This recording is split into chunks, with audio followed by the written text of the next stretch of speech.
Hello, my name is Stacy Sanders. I'm a program manager here at Advocates for Children CASA, and I'm here to talk to you today about healthy boundaries and rapport building, no matter what volunteer role you take with us. Sorry, looking for my cursor. There we go. So learning outcomes. As in my last webinar that I did with you, I am not going to read these to you. I'm going to let you take a look at these on your own. Do you hear the Jeopardy time clock music happening? But I do want to focus on the fact we are going to do some collaboration and rapport building discussion here, which is really important on these cases, that any type of case that you take with us here at Advocates for Children. So first off, we're going to talk about collaborating with the care providers, because that's so important. That's where you're going to start, because that's where the kids are. So first off, before we get started on the collaboration piece, I want you to think about the idea that you have in your head right now for the ideal placement for the kids that you're going to be working with, and make that go away, because we have the ideal and we have the reality. And so we want every single one of our kids to be in the perfect home, whatever we think that is. But we need to suspend our expectations of what we think the home is going to be. And we want them in a safe home. Safety is one of the key components. We want their basic needs being met. Food, shelter, clothing. Do they have the opportunity to have healthy growth and development because their needs are being met? Are their needs being met based on their age and stage of development and attachment to their family or caregiver, and how they react around their family and what's going on around them?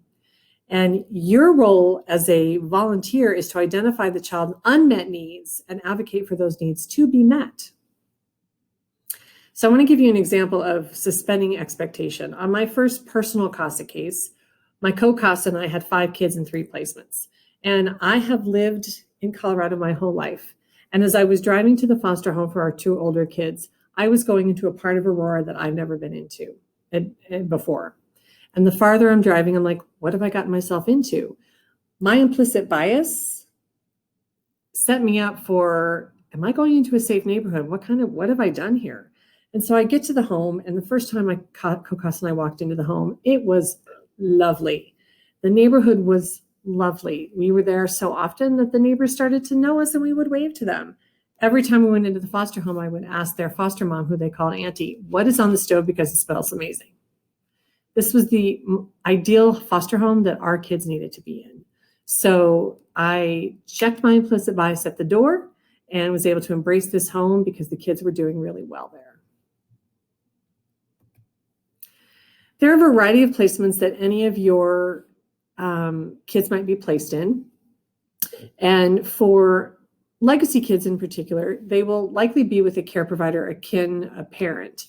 But some of them could be in a foster or group home, and occasionally residential treatment. So I'm going to talk about all of these for any type of role that you take. So some of the kids may still be at home with their parents, and we're going to talk about how to engage parents here in a moment. Some might be with kin. And kin is a loose term. It can be a blood relative, but it can also be somebody who's known to the family. So it can be a neighbor, a teacher, a soccer coach, dad's ex-girlfriend's cousin. I'm not kidding. It can be someone known to the family. It can be a traditional foster home, the kind of foster home that you think of, where they have the training and are chosen to become foster parents. There are some kids who are in a group home. Those are specific to kids that are a little bit older. Same gender kids are in the same home.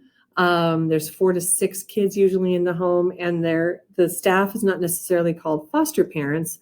They can be just the group home staff. Excuse me. And then there's residential treatment. Some of our kids need a higher level of care. You may have heard of the Tennyson Center or Mount St. Vincent or Cleo Wallace. Those are some places where kids can get a little bit more attention to get them to a place where they would do better in a step down in a group home or a foster home.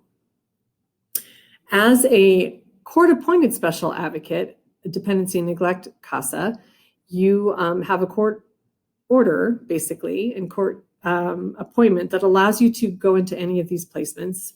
and be treated as if you were a caseworker or guardian ad litem. So you get to go to these places, see the kids. As a legacy mentor, because there's a volunteer component to it and the kids elect to participate, you should have no problems getting into any one of these. The care provider, if they are in a residential treatment or a group home, can say, hey, it's okay for the volunteer to come see my kid there. So let's talk about collaborating with the parents. And part of that is understanding why it's important to work with them and understanding that the parents want to be good parents. They want their kids. So what's really important for you to know, and we talked about this in a previous training, is that we want kids, if they're not at home with their parents, to be at home with their parents whenever it's appropriate. And so in order for that to happen, you need to have good rapport. And what that means is, particularly for dependency and neglect cases where the kids may be out of home, in most cases, we'll talk about legacy mentor role specifically in a second. But with the dependency and neglect CASA case, if they're not in the home and you have the opportunity to meet the parents, one of the things that's really important is that when, and hopefully if and when the kids go home, you can support that goal. And so when the kids go home, you can support them being in the home and support mom and dad, because we don't want the kids removed again. And so it's really important to remember that while the parents don't look good on paper, they are really basically decent people who want to safely parent and who've had challenges that have prevented them from doing so.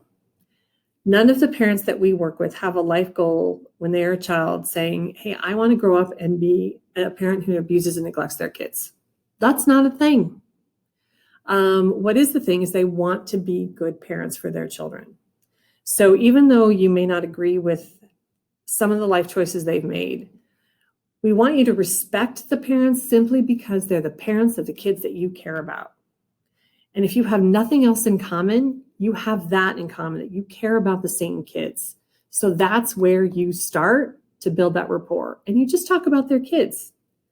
On the first CASA case that I had, that's what we did. We talked about the kids, and we talked about, here's what your kids did today when we went out on our outing, or tell me about your kids.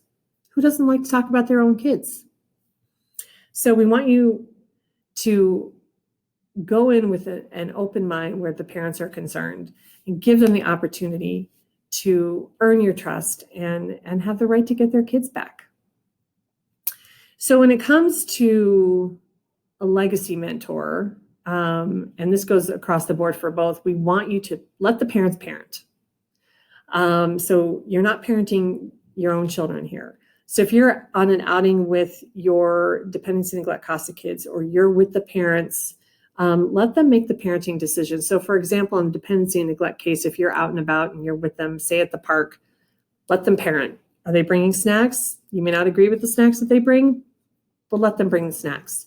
Let them be the parents unless they're making unsafe decisions and not watching the kids on the playground or letting them cross the street unattended, those kinds of things. Otherwise, if you've got some feedback from mom and dad on a dependency and neglect case, give it to them when the kids aren't around. Say, hey, you did that really well. I'm so impressed.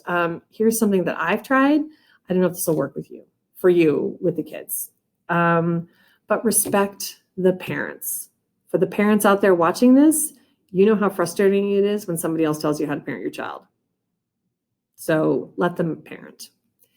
And for legacy mentors, the role is unique because most of the kids are with one or both of their parents. And so it's different than parenting your own child. You need to respect the parents' parenting choices, even if you disagree with the style, because they're mom and dad. And you're there to help support the kid, to do some mentoring, to help them reach some goals that you've agreed upon. And it is possible to give youth a voice and empower them while collaborating with the parents. So when you're working with older kids in particular, when they're telling you something that they want, sometimes if you give them choices and you're okay with either choice, let them choose. Let them use their own voice, and you can still talk with mom and dad and say, what do you think about this? And work together to help the kids get to a good place and a good decision while supporting the parents. And it's really important that you communicate, particularly on legacy cases, with the parents regularly, but also on dependency and neglect cases. You want to respect the parents as parents. So when appropriate on dependency and neglect cases, share information with them. Let them know what you did on an outing. Get approval from the caseworker and the guardian ad litem to send pictures of things that you've done with them. Keep them in the loop. That goes a long way to building rapport, and respect them as parents, no matter what type of volunteer role you take with us. So more rapport building and activities with kids. So things to consider for CASA or legacy cases: is the child safe in their current home? Is the child's unique culture being respected? This is important. This is a role that you can play with them. So if you have a child who is in a home with care providers who are of a different culture or background, you can talk to the care provider and say, hey, there's some opportunities out there. Can we help them feel connected to their community and to their culture? And so hopefully the care provider is open to that. As the CASA, you can give them those experiences too. So make sure that if the child wants involvement in their culture, that is happening. It's very important for their identity. What are the special needs of the child? And it doesn't mean that they have learning disabilities, but it could be special needs. Do they have a talent or a skill they want to learn, or an activity they want to become involved with? What are their needs? Is the child's sense of time being honored? Super important. Time is very different for kids than it is for adults. So if it's going to be a while before they see you again, make sure that they are understanding what that time frame looks like. If it's going to be a while before they see mom or dad for dependency and neglect cases, what does that look like? So get a calendar, mark off the days, honor their time. Is a child receiving the emotional nurturance necessary for healthy brain development? Is somebody holding this child? Is somebody saying, I love you to this child? Are they being emotionally nurtured? Very important.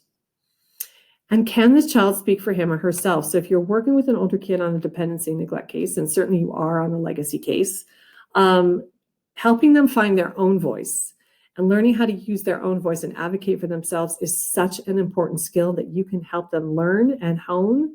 They need to be able to advocate for themselves as they get older, in jobs or housing or with the relationships. You can help them do that.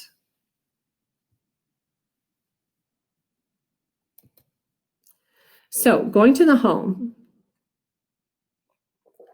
particularly on dependency and neglect cases, you can take a gift if you would like. You'll learn what their likes are and what they enjoy.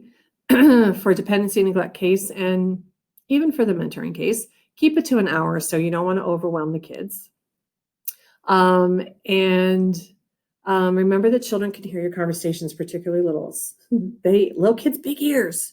So if you're having conversations that are adult conversations about the direction of the case or how the kids are doing, and if care providers are asking about mom and dad on dependency and neglect cases, make sure the kids can't hear you, because they will remember what you say.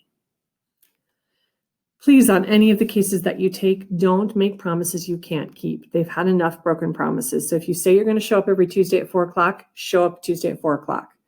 If your days are going to change, say, hey, I'm going to see you next Wednesday at such and such time. But try not to even say the words, I promise. Your behavior and your consistency is what they will remember. And on that first visit with kids, don't take the kids out on the first visit or two as a CASA volunteer, as a dependency and neglect case. Give them a little bit of time to get comfortable with you. Give the care provider time to get comfortable with you.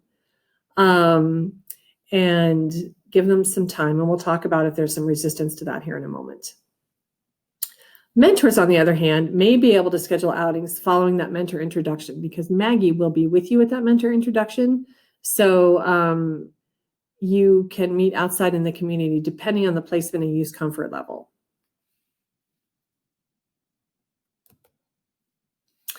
Kids showing you affection. This is a big one. Hugging is allowed. It's okay to hug the kids. Follow the lead of the kids, though. Some kids are going to want to hug right away, and someone's going to take some time to ease into. So let them ease into that. Actually, I'll give you that example in a moment. Be aware of how the children react to you as a stranger and to strangers in the community, particularly for little ones. Stranger danger is a thing.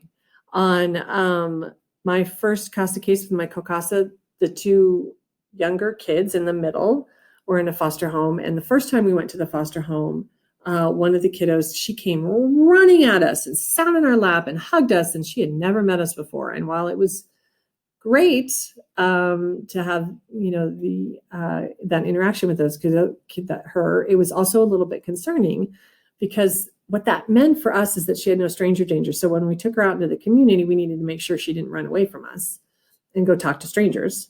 But also it meant that she may have had so many people in and out of her life that strangers were no big deal. So that can be concerning and something you want to keep an eye on. It's okay to say, I love you, especially if they say it to you. And oftentimes they will. So feel free to say, I love you back. And in most cases, you will love these children. And respect their space. So if they're not hugging you right away, or they're keeping a safe distance, respect that, please. We don't always know what they may have experienced. So as an example, one of the kids, the older kid on my second case, I decided to take a teen case, and we didn't hug for a while, and it took us some time to build that rapport. But one time I dropped her off at her grandparents' house, and she said, can I have a hug? And I'm like, yes. So I got out of the car, I gave her a hug. She said, I love you. I said, I love you back. And that is how we ended all of our visits after that. But I followed her pace and her lead. And so that's something that you definitely want to do, is follow their lead.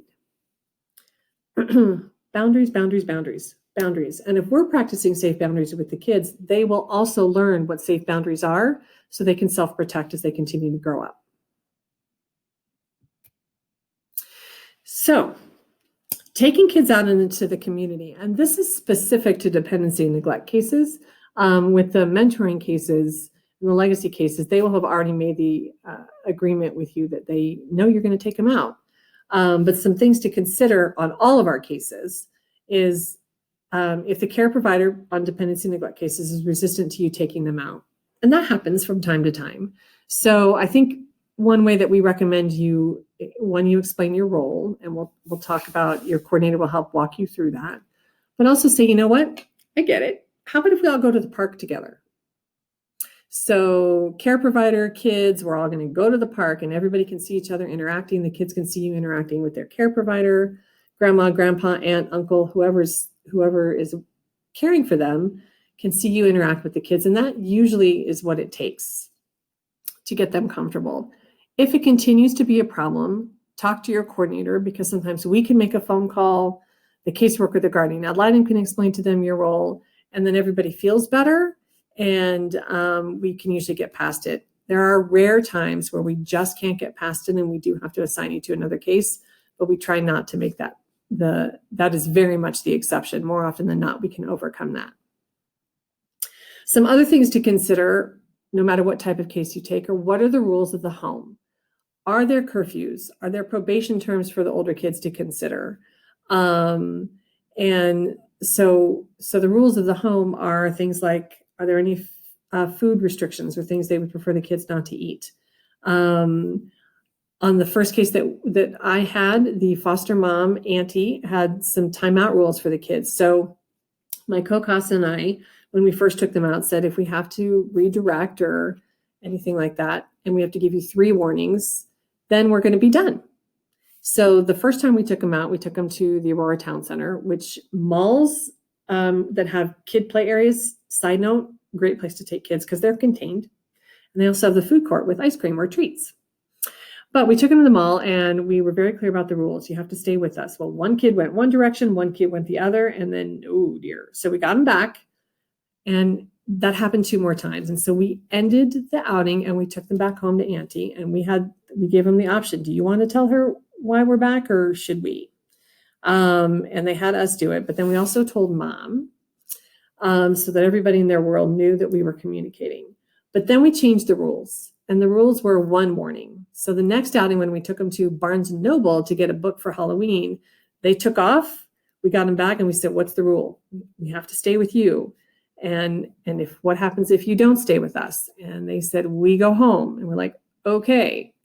I am happy to report, folks, that they went home with a book, and we all had a cookie at the cafe. It was a good day. Review plans with the care provider. Let them know what the plans are and about when you expect to be back home. And remember, that kids are going to say the darndest things. So conversations from the back seat of the car, friends. Kids seem to think there's a barrier, and they will say things that you may have to report. So here's another example for you from my first case. The case had been open for a while, and the two older girls in particular were frustrated. They were 7 and 8 at the time, and they were frustrated and they wanted to go home. And we had just left a parenting time visit with their mom. And our 7-year-old said really loud, "I want to go home to mom." And her older sister turned to her and said, "Nobody cares. Stop talking." Oh, knife to the heart, right? So we got to the frozen yogurt place, and my co-casa took the younger one and I took the older one. And we sat down and talked for a little bit and had a conversation with her. And I said, and she wouldn't look me in the eye, so I had to turn her little head to me. And I said, "I know you want to go home. I want you to go home." And she looked at me with her eyes that were dark brown. And I said, "You don't believe me, do you?" And she said, "No." I said, "That's okay. Your mommy loves you. I know she wants you to come home, and we want you to go home when it's appropriate." And that's the best I could do in the moment. But I can tell you that mom knew about that conversation and knew about the conversation my co-casa had with her kiddo. I will also happily tell you that her 4 older kids all have been home for quite a while now, and they're doing really well. And her youngest one was adopted by a relative, and they have a great relationship. So we got a good outcome, but mom knew what her kids were saying, and it was important that she have that information. And be flexible. Plans may change based on the needs of the kids on any given day. So be prepared for that. As CASA volunteers, as dependency and neglect volunteers, your visit can't be used as punishment if they're breaking rules, but you should change the plan. So if they're having a rough day and they're not following the rules, still go to the home, but maybe not take them out to the movie or to the park or whatever your big plans were, but still show up for them. Consistency for all the kids we serve is really important. Transportation. You need to have current insurance and a valid driver's license. Please, please, please. Proper restraints. If you need a car seat, talk to your coordinator. And sometimes the care providers have those. And seatbelts, seatbelts, seatbelts. Safety first, please. Okay. Sometimes my cursor disappears. I apologize, folks. So what do I do with my CASA or legacy kids? That's the question we get all the time. What do you like to do? Maybe they'd be interested in doing that. Or ask your kids if there's something they would like to do. See what they're interested in. And if they can't come up with something, you come up with an activity that you like to do that might engage the kids. It could be a small hike. It could be art projects. Whatever it is, engage them. They might enjoy it. And over time, you will learn what they like to do, and then you'll come up with plans together. And as a reminder, and it's really important, please talk to your coordinator about resources that we have for the kids. Don't spend a lot of money. We have resources, we have donors, we have folks that want to help us out. So don't spend too much of your own money. Talk to your coordinator. We're here to help. Sorry, cursor. Okay. One of the things that you will do, particularly in dependency and neglect cases, is helping kids in transitions. And so there's various types of transitions I'd like to talk through. The first one is parenting time, So that means that they are in out-of-home placement and they're having scheduled parenting time with the Department of Human Services, sometimes in the community. And so those can be difficult sometimes, or sometimes they're not, but they can be. So when you can, and you don't have to do this all the time, you can pick up the kids from school or from their home, and your observations of how they're acting prior to the visit and during the visit and after the visit are all part of your gathering information process. And so you can see when you pick this kiddo up, is this the same kid, or are these the same kids that I normally see? Is their behavior the same? Are they excited to see mom and dad? Are they quieter than usual? Then you can observe the parenting time and see how they're interacting with mom or dad. Are these, again, the same kids? Are they quieter? Are they more angry? Are they not the same kid? Are they the same kid? And how are they afterwards? So are they more quiet? Are they crying when they say goodbye? Are they angry? Who is this kid? And make observations. And you want to make sure that you're suspending your judgment and observe how the behaviors change before, during, and after the visit, but not necessarily why. So is this ongoing? So some kids leave parenting time and they are the same kid and they're fine. Other kids leave parenting time and they're more upset and they dysregulate and they can't sleep for the next couple of days, or they have other behavior challenges. So check in with the care provider to see how long that lasts. If it's an ongoing concern, it's something you want to talk to the caseworker and guardian ad litem about and see if there's some changes to parenting time. But if you can observe that a few times, you can start to see a pattern and see how your kids do.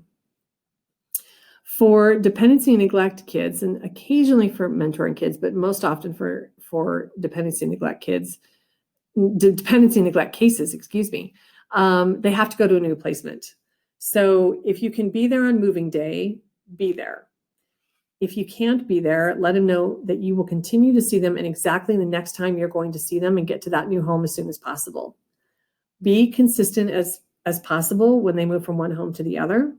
And your connection with them is even more important during this transition. So showing up when you say you're going to show up. Be on the phone if you can be on the phone. Be there on moving day. Let them see you to know that you are still going to be there for them. It's so important. And then school changes, and you'll learn more about this from Kim in educational advocacy, but communicate with the school. So if they've had to make a school change, make sure if they have an IEP or an individualized education plan, that it's going from one school to the next. Talk to the teacher and say, hey, this is what worked for them in the classroom in their other school. You might try this if they're having some challenges in the school. So helping the kids in transitions and being there for them as they move from placement to placement or parenting time, whatever the change is, be their consistent person.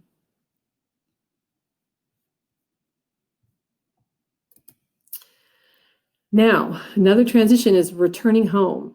Returning home does not mean that you are done as a dependency and neglect CASA. Really important.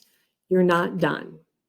So when they go home, you want to continue supporting and seeing the kids as consistently as possible. Here's the thing about going home. People are excited about it. The parents have done a lot of work to get their kids home. But what's happening is the parents, this may be the first time that they're ever parenting their children sober or without fighting with each other or after having some therapy under their belt. And the kids may or may not understand that. So it may be that the kids are going to push things a little bit, not understand that they're safe in this home now. So one of the things you can do is let the parents parent, like we talked about before, but let them be the parents. Observe any changes and any safety concerns because you can raise the red flag sooner and get some help in the home. And you can see warning signs. Encourage the parents to reach out for help if needed. And that's hard to do. Parents are going to think if I ask for help, they're going to think I can't do this. When in fact, the opposite is true. If they ask for help and they reach out to you, that is such an important positive step that they can take. And you can say, you know what, I am so proud of you. I'm going to let the caseworker and the guardian ad litem and the judge know you asked for help and you needed it. The kids are safe. I supported you. You asked for help. Good job.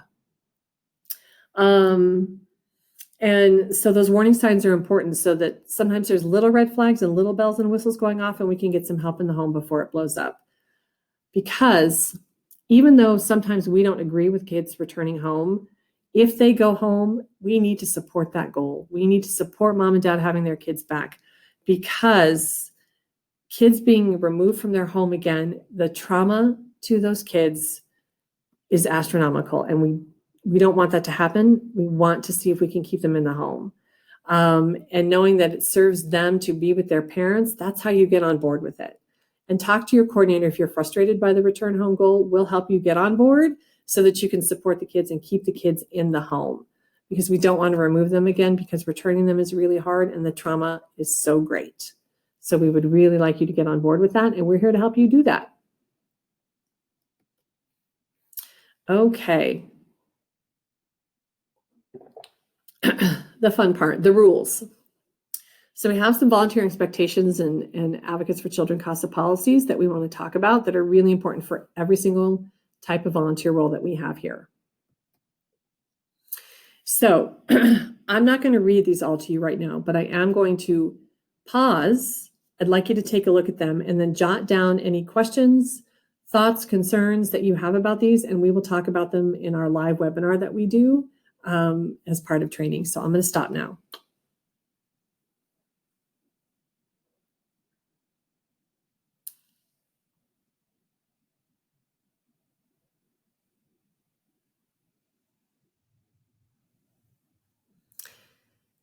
If that wasn't enough time, you can pause the video and take a look at the slide, but jot down any questions that you have for us.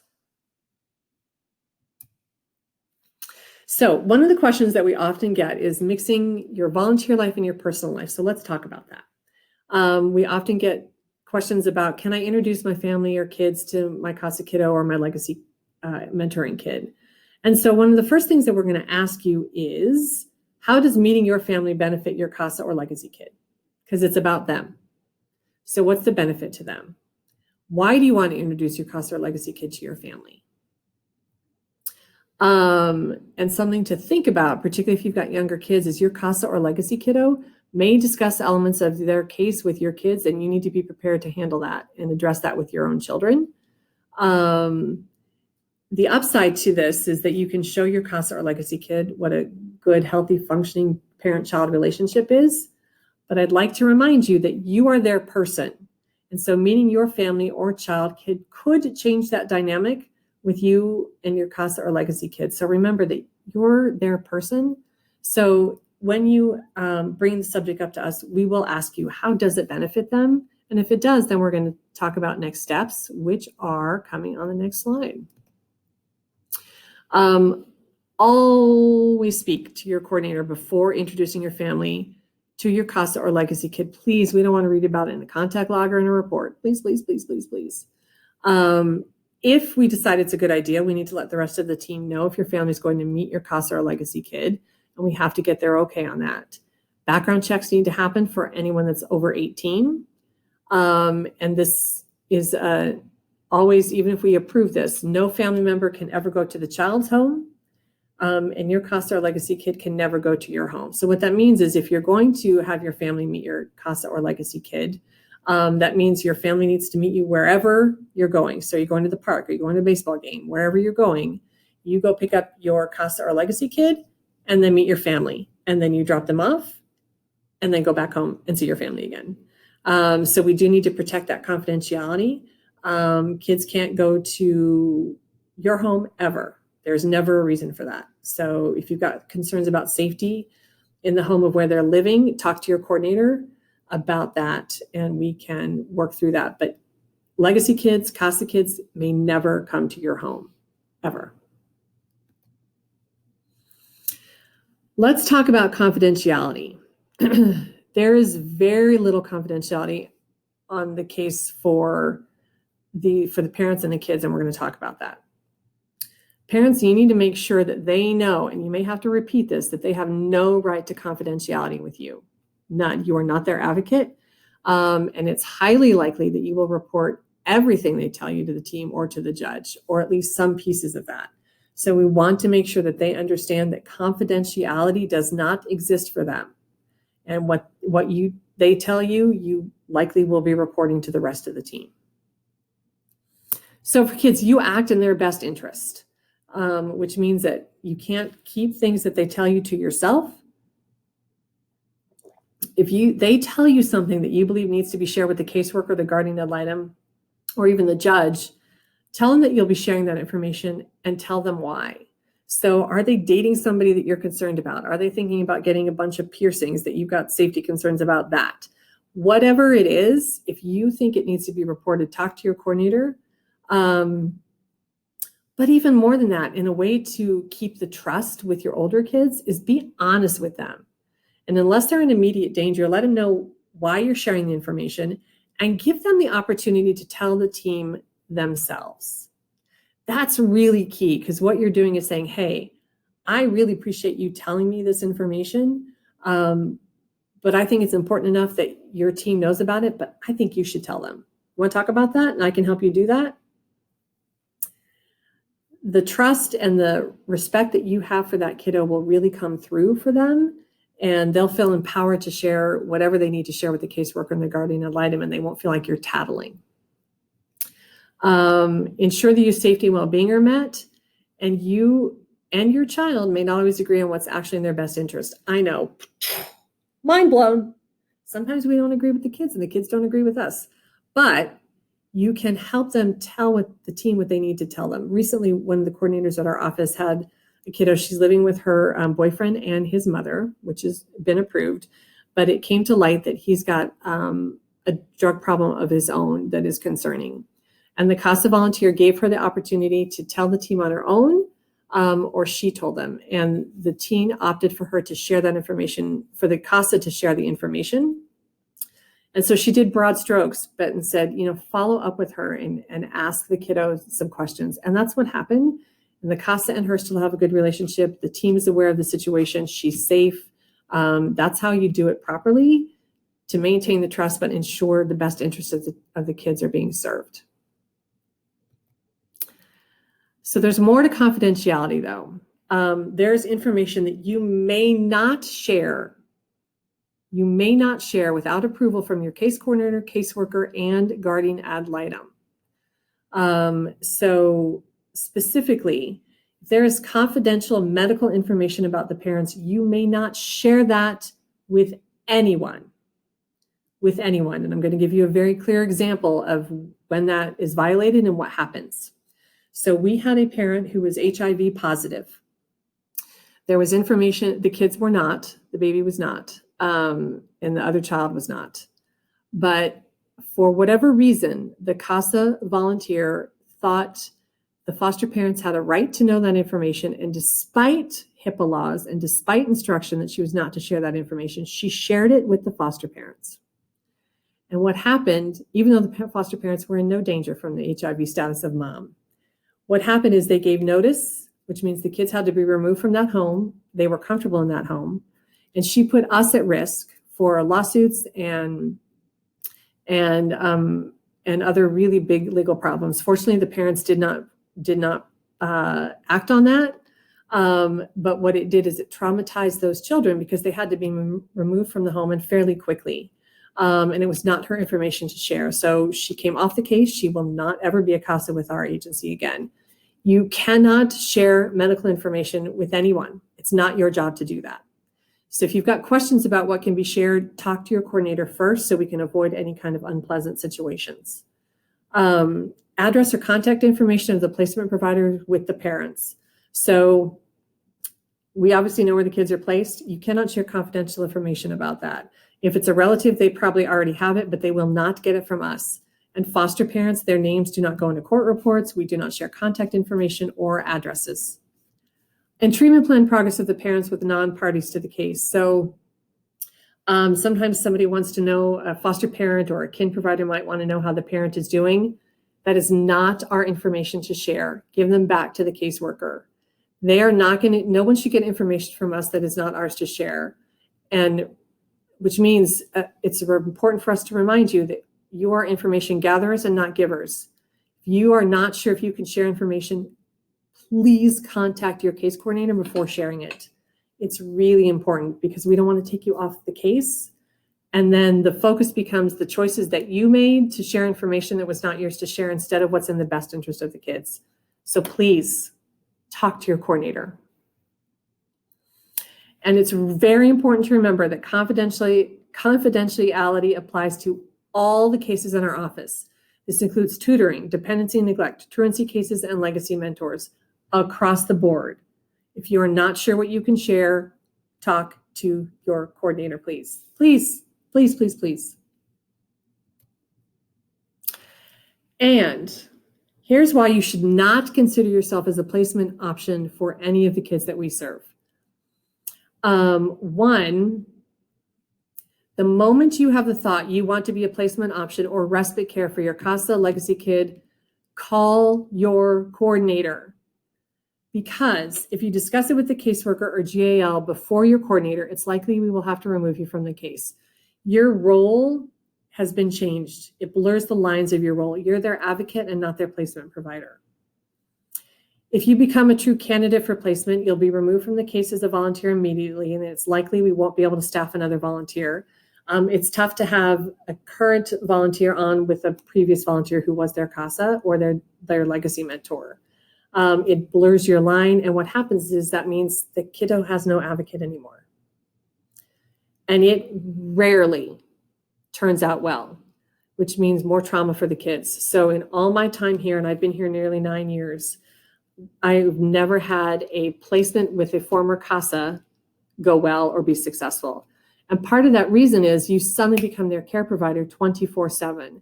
And so you're not, if it happens quickly enough, you are not prepared for any behaviors or emotional issues they may have. And you were their safe person. You took them out, you're their advocate, you spent time with them, but you were not their care provider, and you suddenly become their care provider.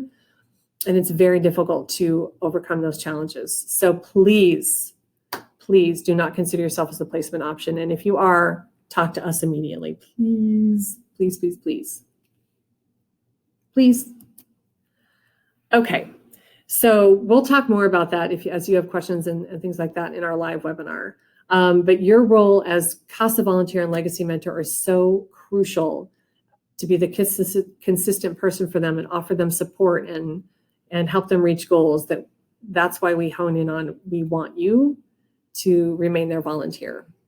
Hopefully you got the importance of collaboration and building rapport. It's all about rapport building, which, by the way, is what we do every day in every relationship we have. We meet somebody new, we're building rapport. We have a boss, we're building rapport. Coworkers, friends, it's all about rapport building. You're already doing that anyway.